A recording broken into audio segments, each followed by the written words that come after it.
Hi, Carol. Hey, you're in this march. Yes, down here supporting Mom's Apple Pie without GMOs. It's all about the future of this beautiful country and not letting it fall into the hands of these evil robber barons who are trying not only to steal our rights, our civil liberties, but they want to steal our food and water too.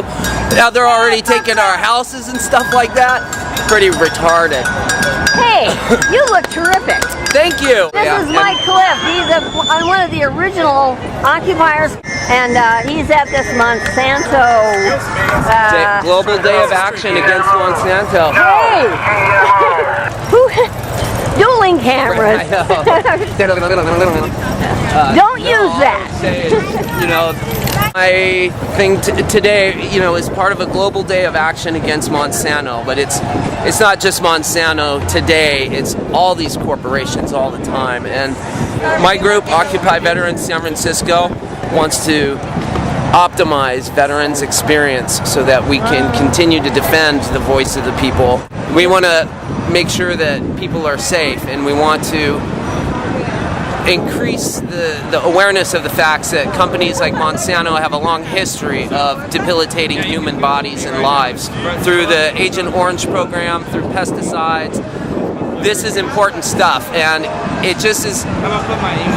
It's important to me that we continue carrying the torch that our uncles and brothers and sisters and moms and dads and our grandparents and all the generations before us that have tried to preserve some level of decency and accountability with our government.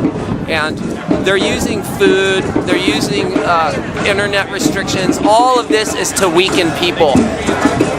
Veterans are in a position to help people empower themselves, and today I love seeing a lot of veterans out here with Veterans for Peace and Iraq Veterans Against the War, because veterans do have to take a proactive stance.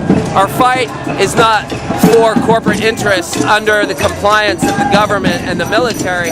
Now our fight is against corporate interests.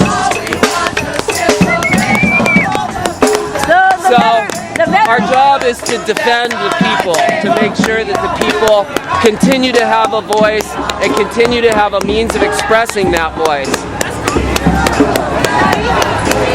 They want to turn the active military against the veterans. This is horrible. They have all the funding. Yeah. They got all the money. But we have the people, the heart, and the intention. That's the thing. Our intentions is going to be our biggest strength. Our biggest weapon in this whole thing is our hearts, and it sounds bad, but we need to optimize the power of love and not let it, once again, fall into the hands of huge geopolitical corporate interests, Hey! Look at all the kids, all the young people. The food is an issue that we all can agree on. We want good, healthy food. We want it to be available. We want it to be free. We want people to have the abilities to grow their own food, to reoccupy land, to liberate space with the purest of intentions. And veterans can stand by to defend pure intentions now. What's the main connection between this food fight and veterans? What's the summary statement about that? I would say that veterans have more worthy things to fight for than during our time in the military.